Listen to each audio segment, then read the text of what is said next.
Today, we're talking about how to negotiate a job offer like an FBI negotiator. And our conversation is inspired by a book by somebody named Chris Voss called Never Split the Difference. Now, a lot of salespeople study this book to understand how to better negotiate terms in a business relationship. And this book is really all about how to leverage strong negotiation skills to get a better result for ourselves in our regular everyday lives. Now, we're going to break this conversation up into two pieces, and this piece is going to be about the pre-offer.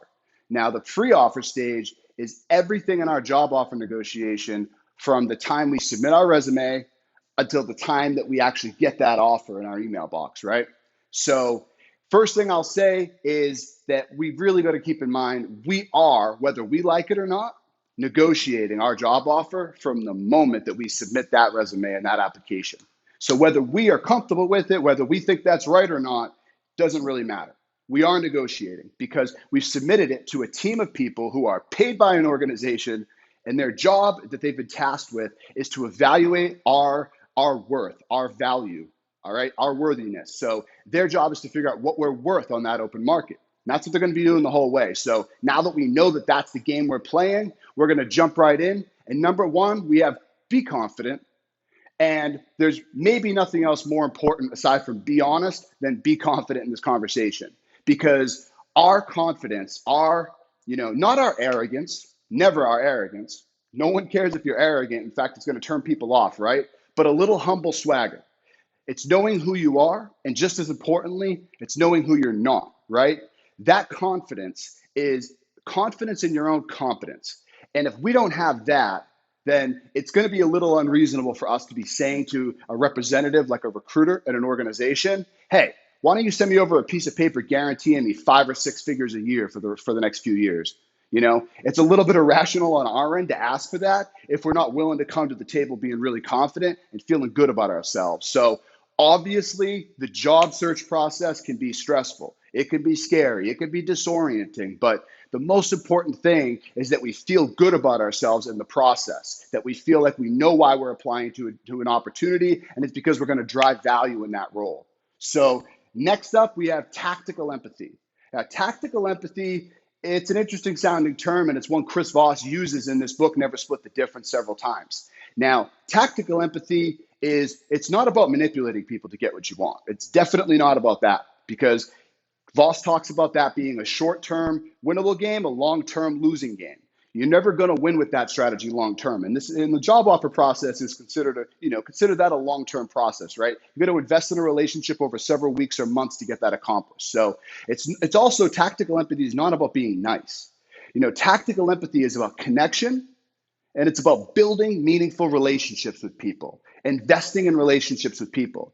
Why is that important? Because again, you're going to ask that person to send you that 5 or 6 figure job offer letter, right? So if you're going to ask that of somebody, whether you're inherently or, it's inferred that you're asking for that offer, it's a really good idea, and it's certainly the right thing to do to invest in that relationship and treat people well.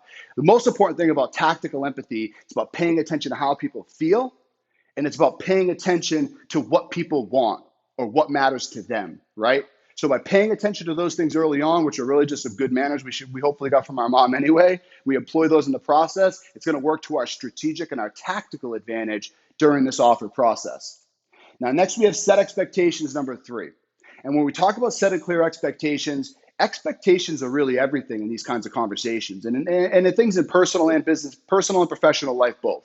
So setting expectations in this conversation really means understanding that at some point, you're going to get asked a really important question that you damn sure want to get asked, which is, what is our compensation requirement? What do we need to be getting paid, right?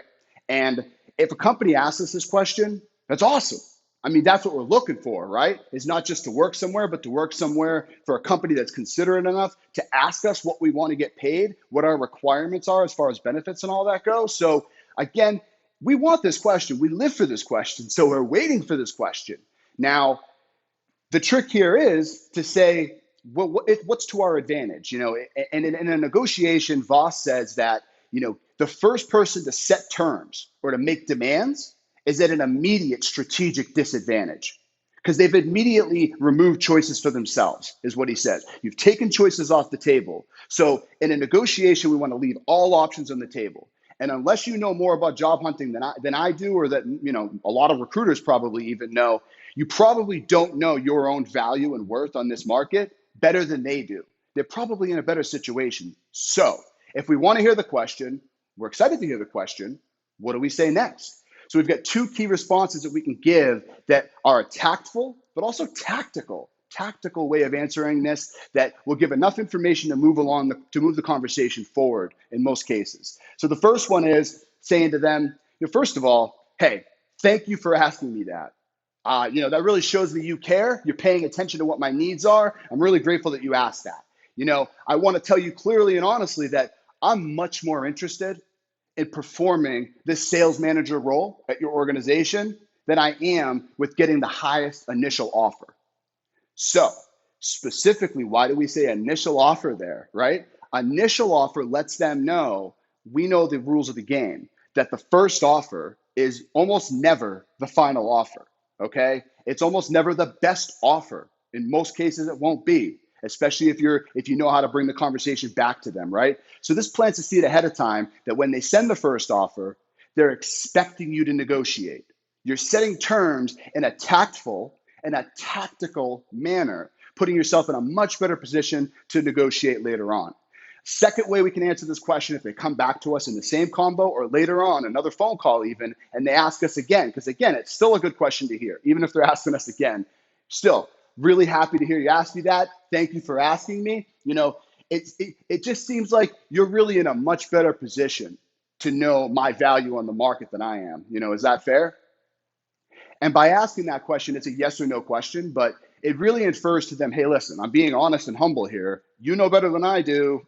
You're the expert, and they are the expert. They're the recruiter, human resources professional, or the hiring manager that damn sure knows what their team members get paid and what they're worth on the market. So they definitely do know better than you, and you're just being honest and frankly polite when you say it that way, but it's also putting you in a much better tactical strategic position later on in the negotiation. And number 4, last for this video, we've got role play. Role play out your awkward. There's a lot of people will say to you that practice makes perfect. And then other people will tell you that perfect practice makes perfect. But we damn sure know that we've got to practice if we don't want to sound confused, insecure, or nervous when we get asked the right or wrong question, whether it's about salary or otherwise, right? So the surest way to get that awkward and uncomfortable out is to role play it out ahead of time. And the surest way to do that is to be surprised in some way, especially by a negative question, which means ideally we want to role play with someone we're really comfortable with, we can give a list of questions to if they don't know exactly what to say here, and they can read one of those off at a time to kind of surprise us and put a spin on it. Now, that's best case scenario, role play out our awkward, and again, to have us in a better position, giving a better quality answer, getting more leverage in our negotiation process later on. Now, second best option is to just role play with anybody we can. And the third is if we can't get out of our own way and just role play out our awkward and get uncomfortable in front of people, then just do it in a mirror, okay? It's going to be even more awkward in your own way, but at least you get to put the awkward in your back pocket when you're done and walk away with it, and you don't have to own it in front of people in that moment. But you're going to own it in front of people in the interview anyway, so I say you might as well practice with real people while you can. So drop down in the comments, guys, and let me know, first of all, if you're a person who has a job or you've been on the job market a while and you've had several jobs in the civilian business world, drop down in the comments and tell people, which one of these really worked for you, or even better yet, what didn't we mention here that's a great strategy or tactic to put yourself in a better negotiating position for your job offer process. And if you're somebody who hasn't hit the job market yet, or you're in the process now of doing it, drop down in the comments and ask any questions that I didn't answer in this part of the video. And definitely follow up in the next video, guys, which will be on the post-offer process. We'll cover that next, and that'll help you out from the point that you receive the job offer until you actually accept that final offer after a couple rounds of negotiation.